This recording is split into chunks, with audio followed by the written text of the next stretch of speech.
Hello everyone, welcome back to another video. तो आज की वीडियो में I am gonna talk about the grammatical functions and semantic roles कि grammatical functions क्या हैं और सिमेंटिक रोल्स क्या हैं विद वैलिड एग्जांपल्स। हर चीज़ डिटेल में डिस्कस होगी, so keep watching. Let me tell you that ये वीडियो जो है, ये टॉपिक वो दो पार्ट्स पे मुश्तमिल है, दो वीडियोस पे। सो this is the first video. Let's talk about three things: modes of syntactic description, grammatical roles and semantic roles. तो यहाँ से जो दो पहले मेन टॉपिक्स हैं वो इस वीडियो के लिए हैं, and the last topic is for the second part which means another video. Modes of syntactic description कि सिंटैक्टिक डिस्क्रिप्शन के मोड्स क्या हैं। इसको समझने के लिए we must know that what is syntactic description कि सिंटैक्टिक डिस्क्रिप्शन क्या है।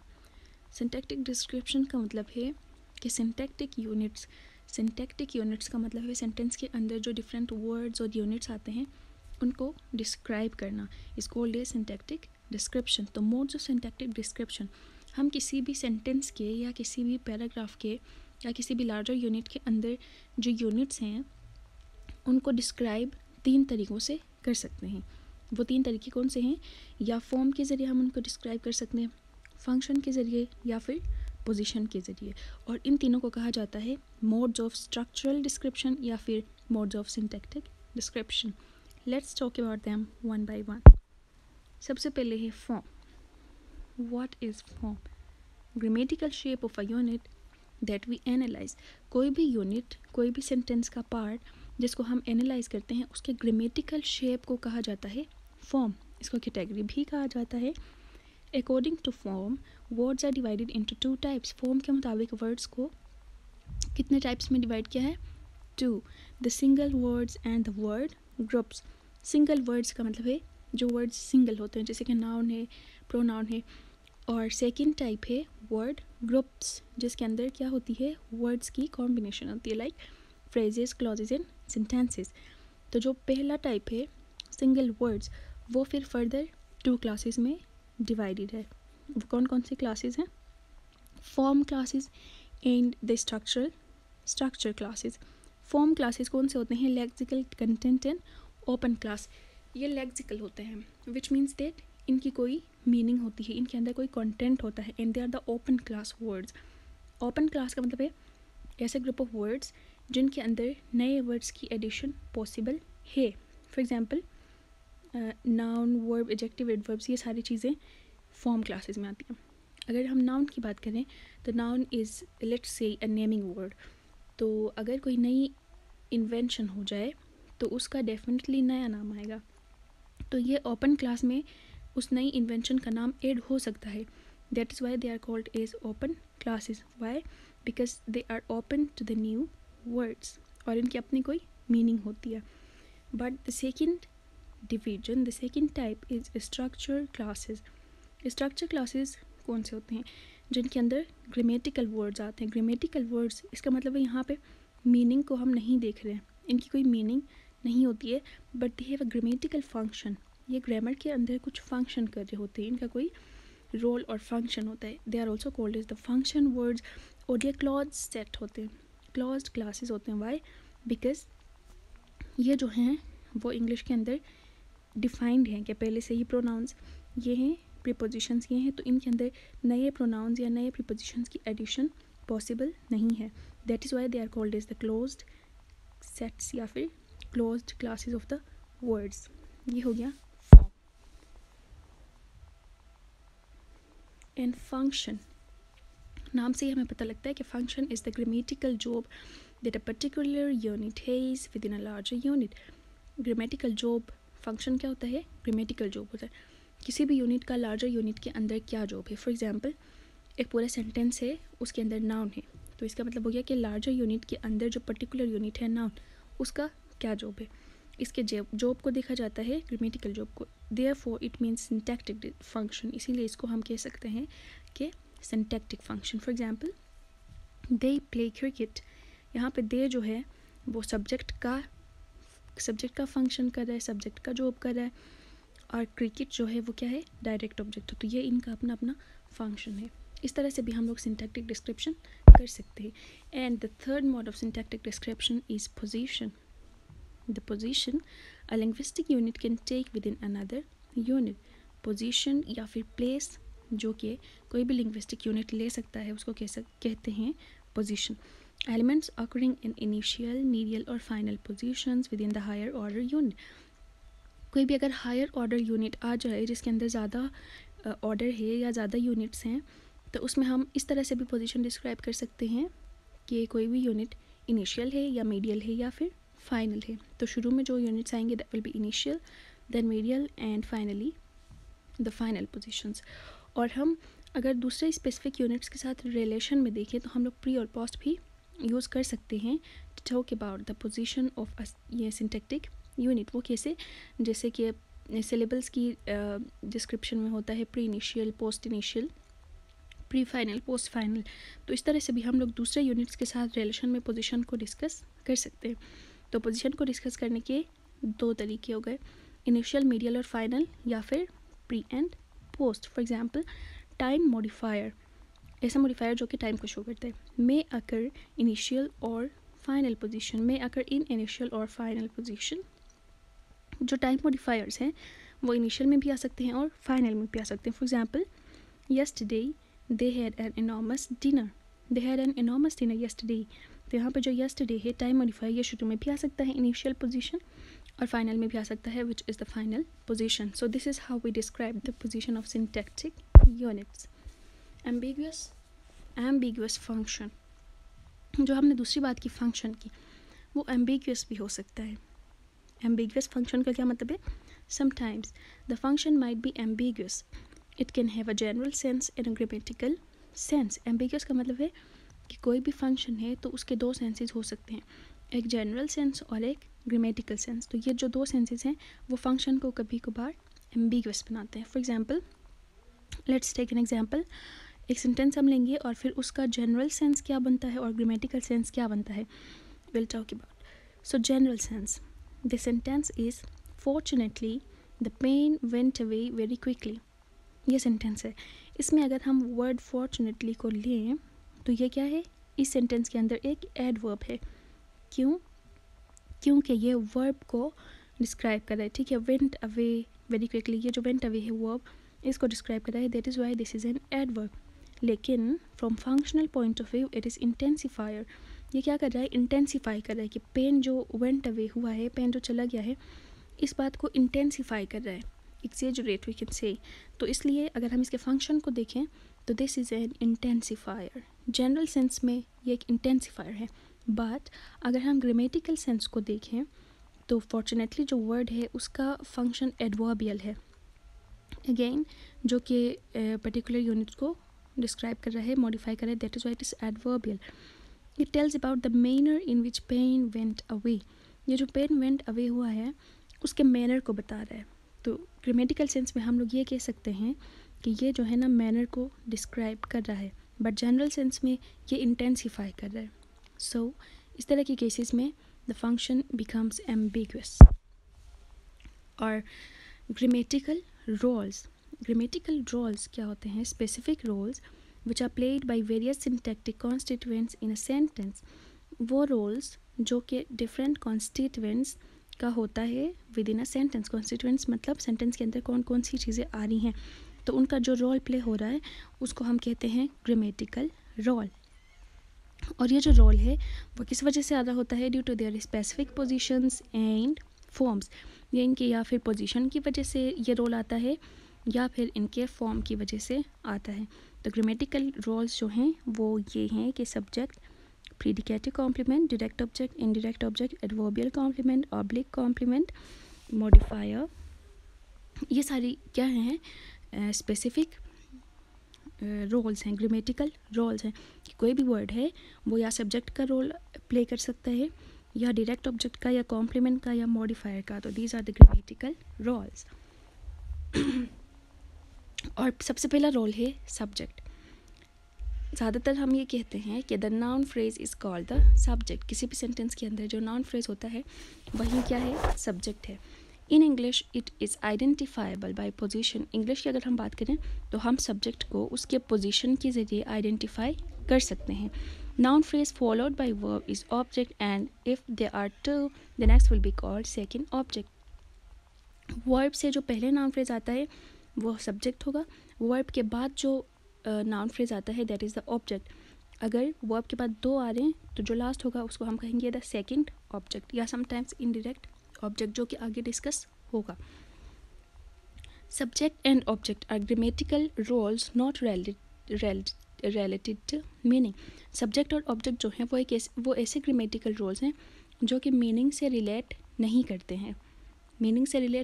हैं, बल्कि फंक्शन से रिलेट करते हैं। सब्जेक्ट और ऑब्जेक्ट की हम मीनिंग को नहीं देखते बल्कि फंक्शन को देखते हैं।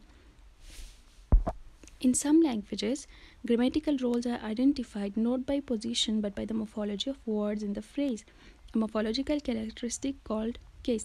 कुछ लैंग्वेजेस में ऐसा होता है कि ग्रामेटिकल रोल जो है वो पोजीशन से आइडेंटिफाई नहीं होता है बल्कि मॉर्फोलॉजी ऑफ द वर्ड से आइडेंटिफाई होता है, और इस चीज़ को कहा जाता है केस। लेकिन ये दूसरे कुछ लैंग्वेजेस में होता है, इंग्लिश में ये नहीं होता है, बल्कि इंग्लिश में किस चीज़ से आइडेंटिफाई किया जाता है? By the position. अब बात ये आती है कि सब्जेक्ट को डिफ़ाइन कैसे किया जाए। मोस्ट ऑफ द टाइम्स जो सब्जेक्ट की डेफिनेशन बताई जाती है वो है ये कि subject of a sentence is the doer of the action. कहा जाता है कि जो एक्शन का डूअर है, जो एक्शन कर रहा है, वही सब्जेक्ट है। यह डेफिनेशन कुछ सिचुएशंस में सही होती है और कुछ सिचुएशंस में आके ये डेफिनेशन फेल हो जाती है। फॉर एग्जांपल, मेरी स्लैप्ड जॉन, यहाँ पे मेरी जो है वो सब्जेक्ट है क्योंकि ये एक्शन कर रही है, दैट इज़ फाइन, यहाँ पे तो ये डेफिनेशन सही हो गई। But John was beaten by a dog, अब यहाँ पे जो सब्जेक्ट है वो डूअर ऑफ एक्शन नहीं है but still that is a subject. तो इस तरह के केसेस में this definition is not valid. क्यों? क्योंकि जनरली जो है ना द डूअर ऑफ एक्शन को एजेंट कहा जाता है। हम डूअर ऑफ एक्शन को सब्जेक्ट नहीं कह सकते बल्कि उसको एजेंट कहा जाता है सेमेंटिक रोल को देखते हुए, और पर्सन और थिंग जिसके ऊपर एक्शन हो रहा है उसको पेशेंट कहा जाता है। तो एजेंट और पेशेंट को हम लोग सब्जेक्ट और ऑब्जेक्ट नहीं कह सकते। क्यों? क्योंकि कुछ सिचुएशंस में आके this definition is not valid. Second definition जो बताई जाती है that is what the sentence is about. Sentence जिस बारे में है उसको कहा जाता है subject. Bill is a very crafty fellow, इस सेंटेंस में ये डेफिनेशन सही हो रही है कि ये सेंटेंस बिल के बारे में है कि बिल जो है वह क्राफ्टी फेलो है। क्राफ्टी मीन्स चालाक, क्राफ्टी फेलो है, तो इस सेंटेंस में the definition is right. But आगे जो दो सेंटेंसेस हैं, Jake is pretty reliable but Bill I don't trust, and the second is for Bill I wouldn't take his promises very seriously, हैं तो ये तीनों ही सेंटेंसेस बिल के बारे में। लेकिन सेकेंड और थर्ड सेंटेंस में सब्जेक्ट बिल नहीं है but still the sentences are about bill.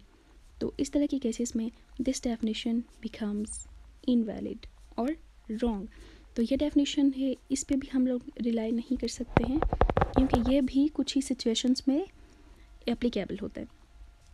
फिर हम सब्जेक्ट को डिफाइन करने के लिए क्या करें? We must use grammatical criteria to develop a workable definition. हम लोग इसकी एक वर्केबल डेफिनेशन बनाने के लिए हमें क्या करना चाहिए?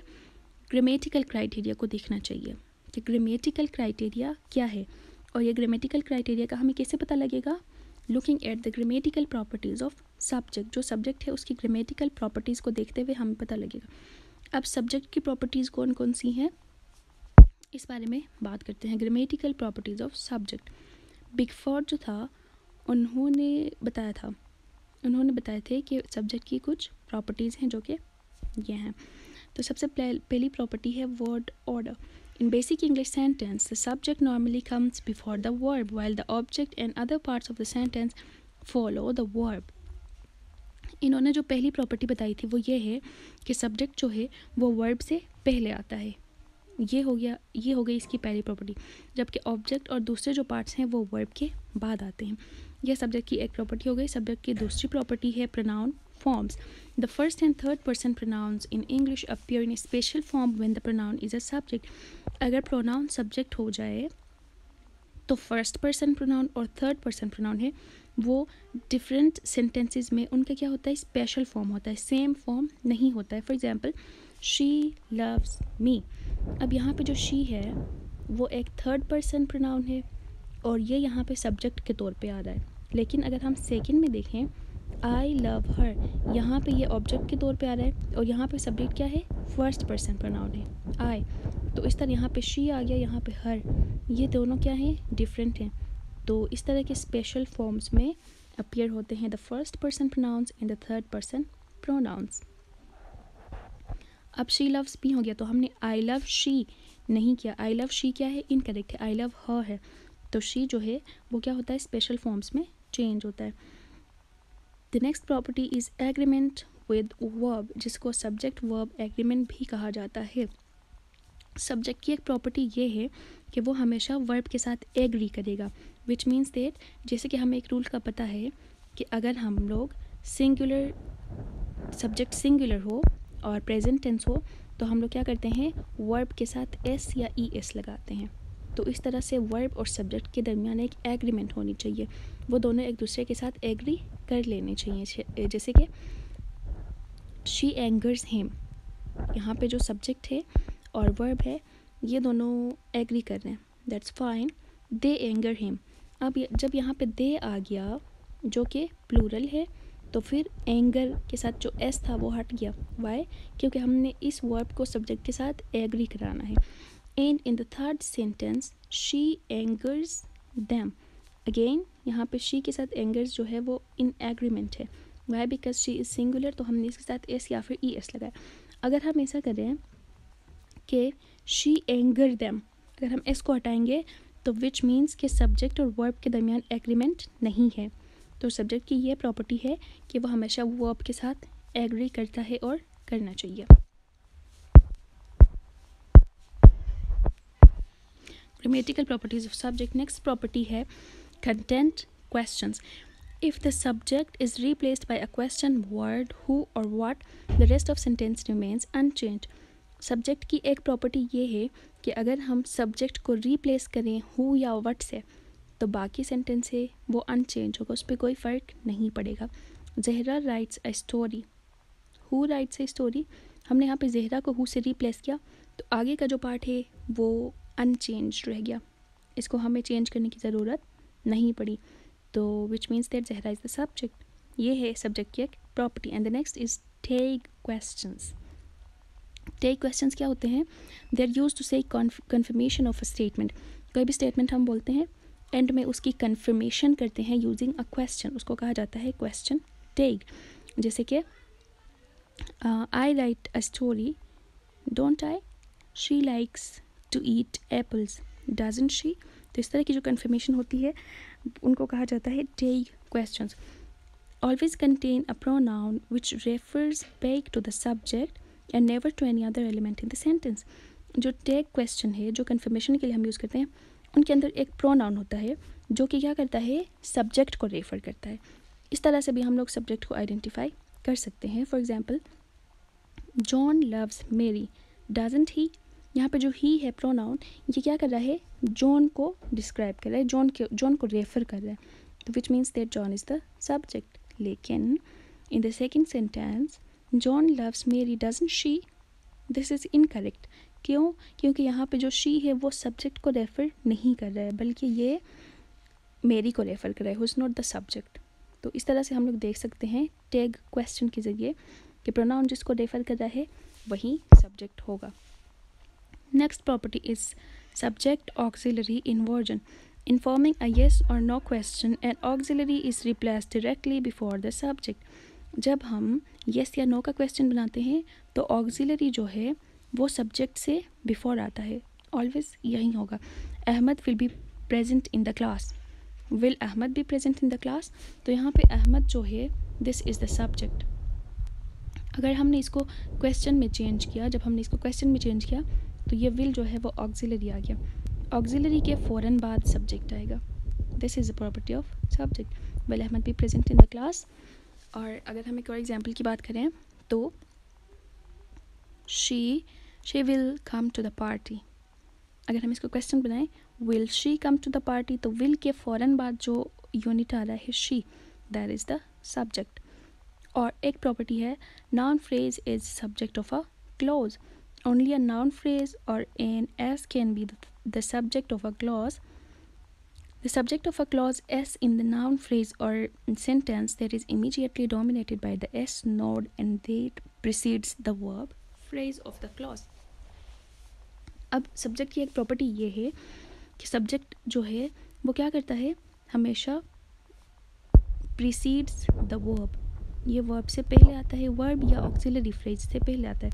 जब भी हम सेंटेंस का टी डायग्राम बनाते हैं तो सब्जेक्ट जो है वो क्या करता है, एस के बाद जब हम इस तरह नोट्स लगाते हैं तो सबसे पहली जो चीज़ आती है वो है सब्जेक्ट. फॉर एग्जांपल यहाँ पे है Hasan will write a letter. अगर हम इसको टी डायग्राम्स में शो करें तो सब्जेक्ट डिवाइड होगा दो चीज़ों में, सब्जेक्ट एंड ऑक्सिलरी फ्रेज.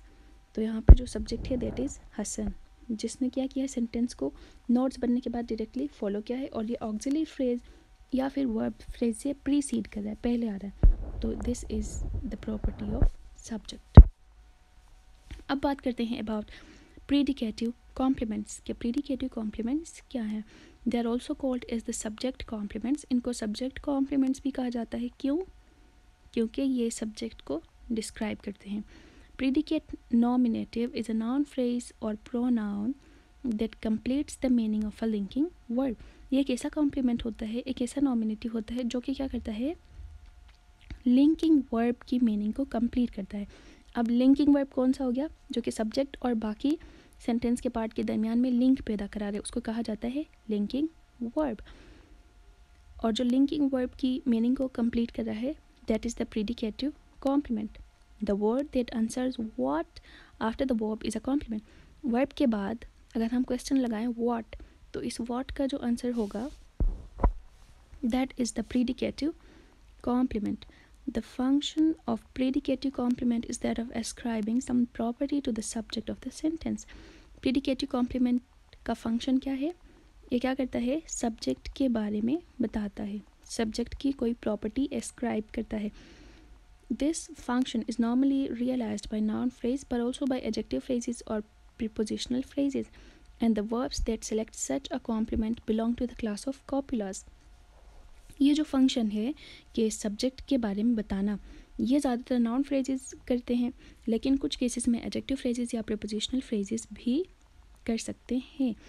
और जो लिंकिंग वर्ब होगा वो क्या होगा, कॉपुलास में से होगा. कॉपुलास मतलब be, look, seem etcetera. Copulas linking verbs को ही कहा जाता है. In English copulas are the verbs that create a link between subject and the remaining part. तो we can say that copulas are the linking verbs. And if you take an example, Ali seemed a good student. अब यहाँ पे जो अली है that is the subject, seemed जो है यहाँ से आगे का जो सारा क्लॉज है इसका हेड वर्ड क्या है, seemed है, और ये seemed क्या है, एक लिंकिंग वर्ब है, एक कॉपुला है. और इस लिंकिंग वर्ब और इस कॉपुला के बाद क्या आ रहा है, अ गुड स्टूडेंट, जो कि नाउन फ्रेज है.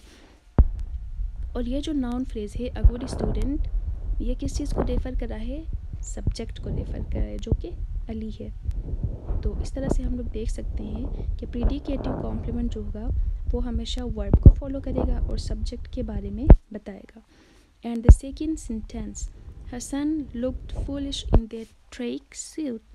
यहाँ पे Hasan is the subject, looked जो है वो अगेन कॉपुला है, और लुक्ड के बाद जो पार्ट आ रहा है प्रीडिकेटिव कॉम्प्लीमेंट, ये क्या है, एक एडजेक्टिव फ्रेज है, और यही प्रीडिकेटिव कॉम्प्लीमेंट है. क्यों?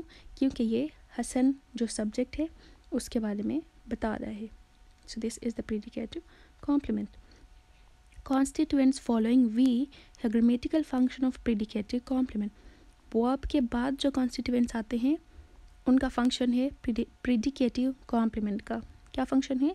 दे refer back to the subject. Verb phrase as a whole has predicative function.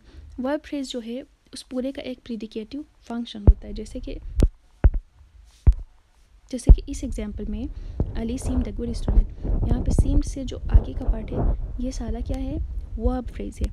इस सारे वर्ब फ्रेज का जो फंक्शन है जनरली वो प्रीडिकेटिव फंक्शन है, लेकिन वर्ब के बाद सीम्ड के बाद का जो पार्ट है वो क्या है, predicative complement. So this is what we need to know about the predicative complements. अब बात करते हैं अबाउट डायरेक्ट ऑब्जेक्ट. ऑब्जेक्ट की दो कैटेगराइजेशंस हैं. Direct object and the indirect object. अब डायरेक्ट ऑब्जेक्ट को समझने के लिए we need to know about the transitive verb, कि ट्रांजिटिव वर्ब्स कौन से होते हैं। ट्रांजिटिव वर्ब्स ऐसे वर्ब्स होते हैं in which the action goes across from verb to a receiver which is object।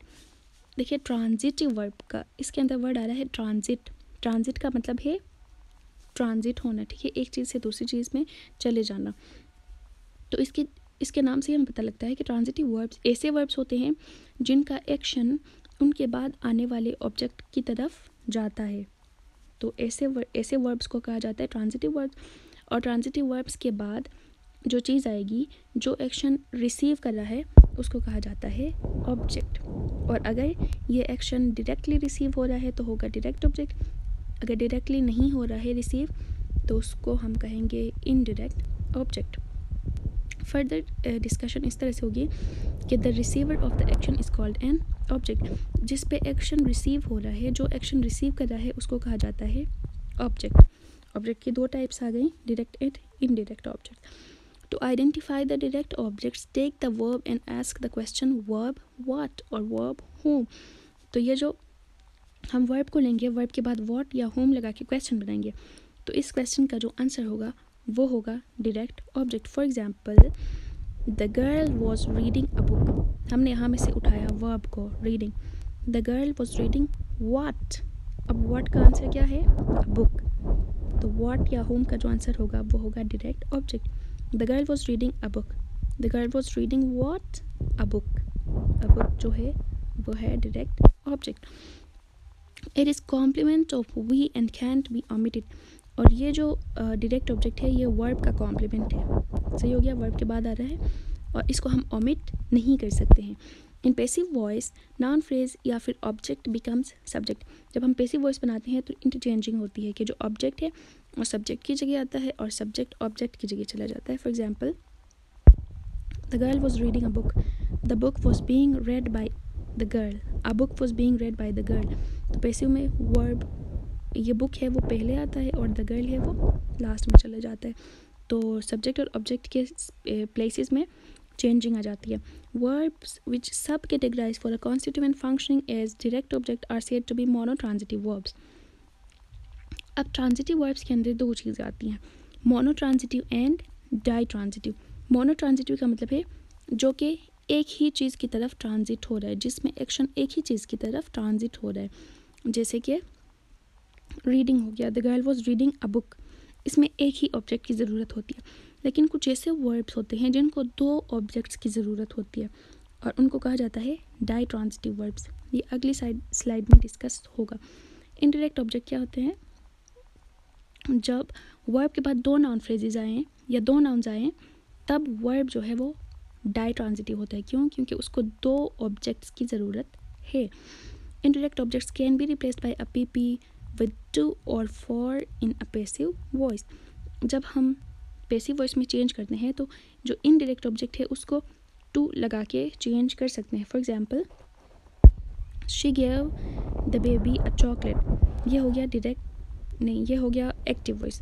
अगर हम इसको पैसिव वॉइस में चेंज करें, a chocolate was given to the baby by her. अब टू द बेबी यहाँ पे हमने क्या किया है, इनडायरेक्ट ऑब्जेक्ट से पहले टू लगा लिया है। तो ये एक प्रॉपर्टी है जिससे हम लोग पहचान सकते हैं कि इनडायरेक्ट ऑब्जेक्ट कौन सा है। तो पैसिव वॉइस में जिसके साथ टू लगेगा वो होगा इनडायरेक्ट ऑब्जेक्ट। अगर हम इसे बनाएं, a baby was given to the chocolate by her, तो ये ग्रामेटिकली इनकरेक्ट होगा। क्यों? क्योंकि टू के साथ हमने डायरेक्ट ऑब्जेक्ट लगाया है, जबकि टू के साथ लगाना होता है इनडायरेक्ट ऑब्जेक्ट। तो ये हो गया इनडायरेक्ट ऑब्जेक्ट। और डाई ट्रांजिटिव वर्ब्स ऐसे वर्ब्स हो गए जिनको दो ऑब्जेक्ट्स की ज़रूरत होती है। फॉर एग्जांपल गिव है, अब गिव जो है देना, किसने किसको दिया, तो यहाँ पे दो ऑब्जेक्ट्स की ज़रूरत होती है। इसी तरह से टेल और इस तरह के बहुत सारे वर्ब्स हैं जो कि डाई ट्रांजिटिव है। Ditransitive verbs have following sub categories. Ditransitive verbs इस तरह से आ सकते हैं कि उनके बाद नाउन फ्रेज आएगा, नाउन फ्रेज और नाउन फ्रेज के साथ प्रीपोजिशनल फ्रेज आएगा जिस तरह से पैसिव वॉइस में होता है, या फिर नाउन के साथ प्रीपोजिशनल फ्रेज आएगा और आगे लगेगा फॉर। तो इस तरह से डाई ट्रांजिटिव वर्ब्स अपीयर हो सकते हैं विद इन अ सेंटेंस। तो यहाँ तक था part 1. Part 2 will be uploaded very soon. Stay tuned and do subscribe my channel that is all about the grammatical functions and semantic roles. Thank you.